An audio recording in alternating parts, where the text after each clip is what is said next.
Okay, I think this is recording.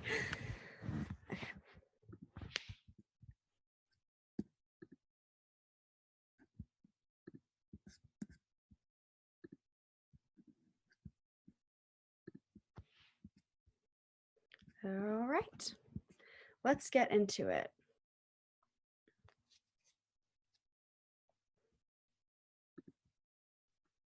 So today I'm going to be talking about the impact of the 2020 Super Bowl advertising on society and culture. So for 52 years, the Super Bowl has been one of the most viewed television broadcasts in the nation.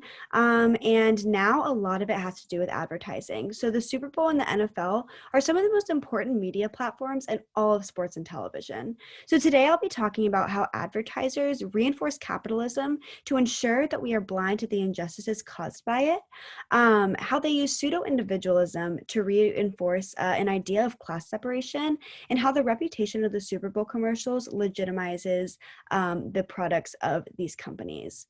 So, first, we'll be talking about celebrity appearances. So, in over 75% of the commercials I viewed, there were celebrity appearances. And companies use these celebrity appearances as a distraction to make people forget that capitalism, and specifically their companies individually, cause a majority of injustices in our economy. Um, so Doritos, for instance, Pepsi, which is Doritos' parent company, has publicly admitted to their connection to labor abuse and rainforest deforestation. However, Doritos' ad was the top brand for generating online readership in 2020.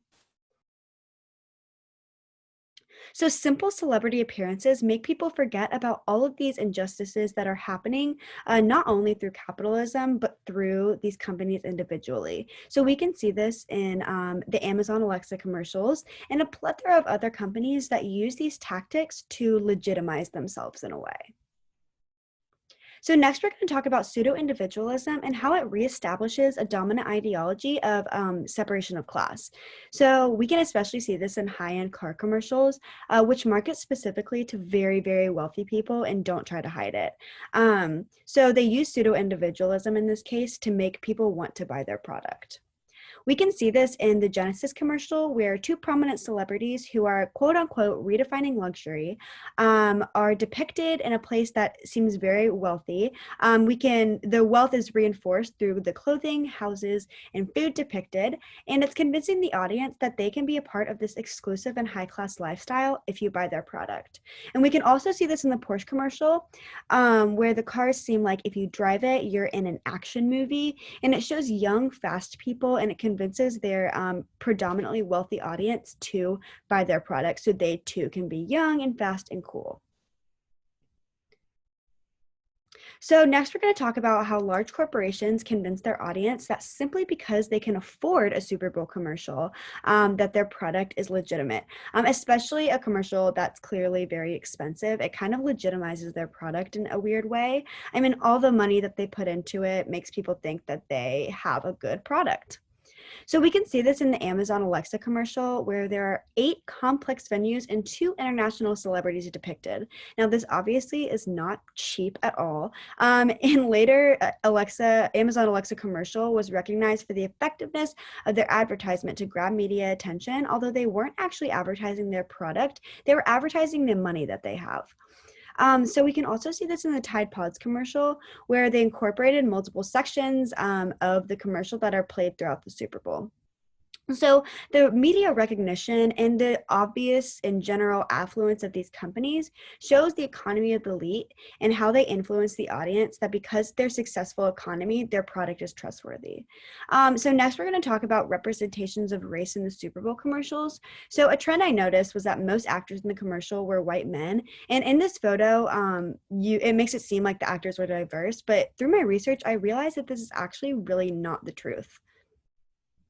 So another important trend I noticed were that there were commercials in which there were no people of color and only white people. However, there were no commercials with only people of color and no white people. In fact, in 92% of the commercial media I viewed, it included at least one white man, but there were often more. Even in this progressive Olay commercial, we can see it. It's also evident in the Dashlane commercial. So this is one of the only commercials that actually showed one person, and they chose a white man. And it's interesting how we fail to represent minorities When people of color are over 40% of the population in 13 states, in 4 states, people of color are the majority, and white people will most likely be a minority by 2044.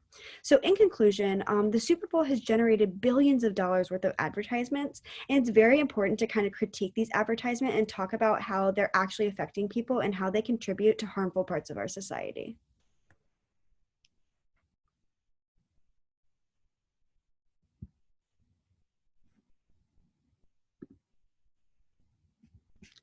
Okay.